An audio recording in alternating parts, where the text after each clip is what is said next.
Hi friends, నమస్తే. నేను విజయవాడ వెంకటేశ్వరబాబు. ఇవాళ పేపర్లో వార్త చదివితే మనసు కలిసివేసింది. చాలా బాధ అనిపించి నేను ఇవాళ వీడియో చేయడానికి మీ ముందుకు వచ్చాను. కారణం ఏంటంటే ఆన్లైన్ గేమ్స్కు బానిసై అప్పులు తీర్చేందుకు దోపిడీ చేసిన డిగ్రీ విద్యార్థి.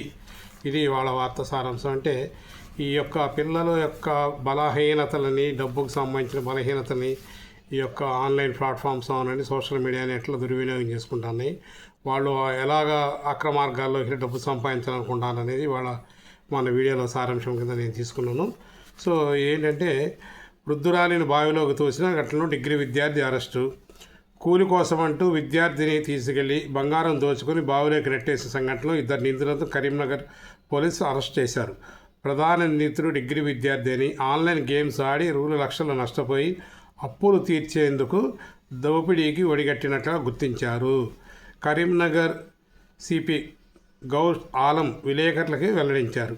జగిత్యాల జిల్లా జగిత్యాల రూరల్ మండలం గుల్లపేట గ్రామానికి చెందిన దమ్మ దినేష్ రెడ్డి అనే విద్యార్థి కరీంనగర్లో ప్రైవేట్ కళాశాలలో డిగ్రీ చదువుతూ ఆన్లైన్ గేమ్స్కి అలవాటు పడిపోయి అప్పులు బారిపోయి ₹1,00,000 అప్పులు చేశాడు.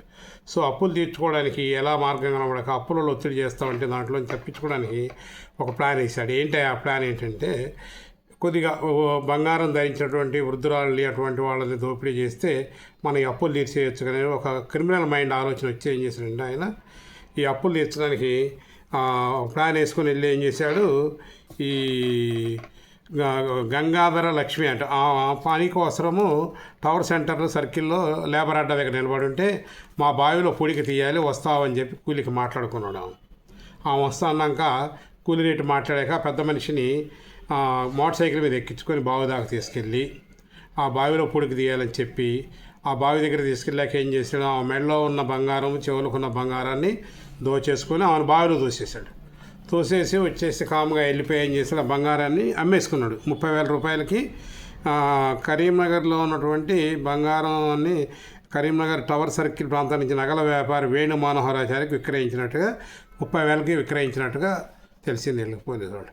తర్వాత ఈ రాలేదు ఏంటని చెప్పి వాళ్ళు ఎత్తుక్కోవడము, ఆ తర్వాత ఆ యొక్క పొలం యజమాని బావి దగ్గరికి వెళ్ళినప్పుడు ఆ బావిలోంచి శబ్దాలు వినబడతా అరుపులు వినబడతా ఉంటే బావి దగ్గరికి వెళ్ళి చూస్తే ఈ వృద్ధురాల బావిలో పడిపోయింది. అప్పుడు పోలీసు వాళ్ళకి తెలియజేస్తే పోలీసు వాళ్ళు వచ్చి ఆమెను బయటకు లాగితే జరిగిన విషయం ఆమె చెప్పింది. ఇట్లా నేను అడ్డా మీద కూలీ కింద వచ్చినప్పుడు నన్ను ఒక వ్యక్తి వచ్చి లేబర్ పనికి బుక్ చేసుకున్నాడు, ఆ బావిలో పొడుగు తీయాలంటే ఆయన మాట నమ్మి వచ్చాను. వస్తే నన్ను నా మెడలో ఉన్న చెవులో ఉన్న బంగారం వెండి అంతా లాగేసుకొని నన్ను బావిలో తోసేసాడు అని.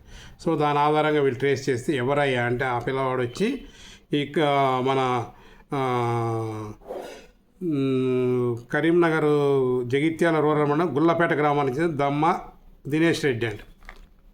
చూడండి, ఒక విద్యార్థి డిగ్రీ చదువుకునే విద్యార్థి ఎంత తెగించి ఏ స్థాయికి వచ్చాడు, ఎవరిని ఎలా చేయాలో మోసం అనేది.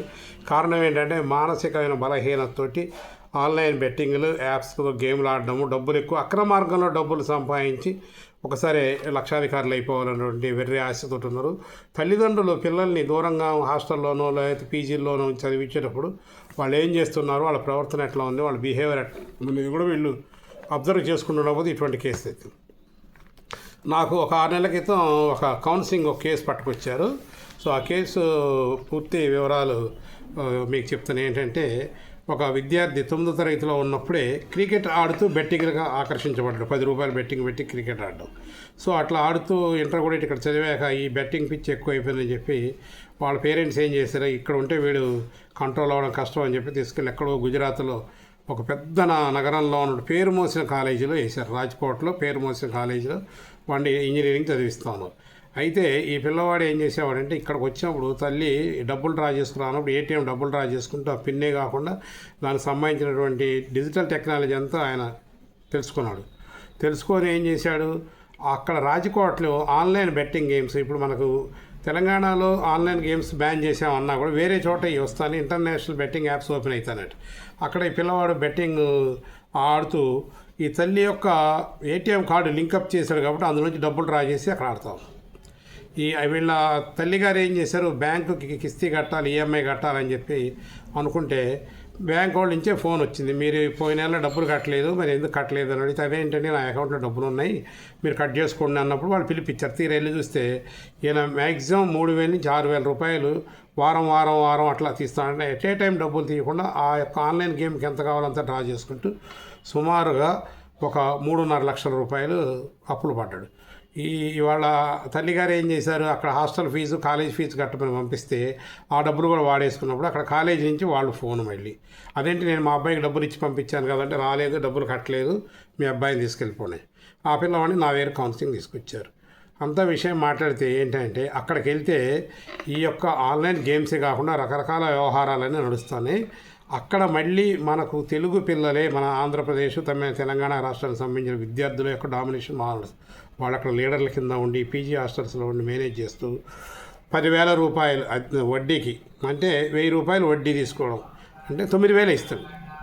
1,00,000 రూపాయలు కావాలనుకుంటే 10,000 పట్టుకొని 90,000 ఇస్తాడు. ఏమీ అక్కర్లేదు, ఓన్లీ ఆధార్ కార్డు పెట్టుకుంటే ఏం చేతి రాత్రలు లేవు, ఏం లేవు, ఐడి కార్డు ఆధార్ కార్డు పెట్టుకొని ఇస్తారట. సో అట్లాగే ఈయన సుమారు ఒక 3.5 లక్షల రూపాయలు అక్కడ అప్పులు చేశాడు. ఇక్కడ తల్లిగారి అకౌంట్లోంచి సుమారు ఒక 60,000 రూపాయలు డ్రా చేసేసాడు.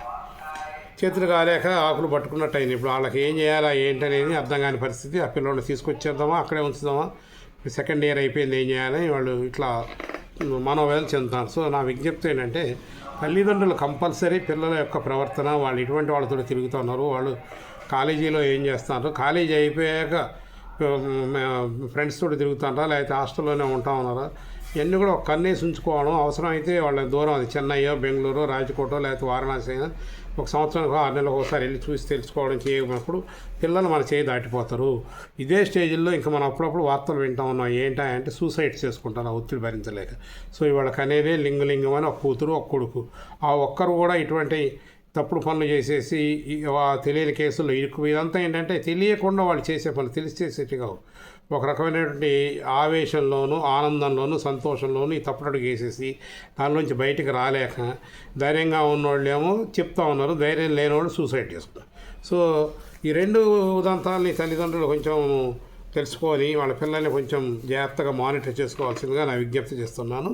సో ఈ వార్త చదివాక నాకు ఈ వీడియో చేయాలనిపించేస్తున్నాను. నా వీడియో నచ్చినట్టయితే నా జవ్వాది సుగంధాలు ఛానల్ సబ్స్క్రైబ్ చేసుకొని లైక్ చేయండి, 10 మందికి చేయండి. థ్యాంక్ యూ అనండి.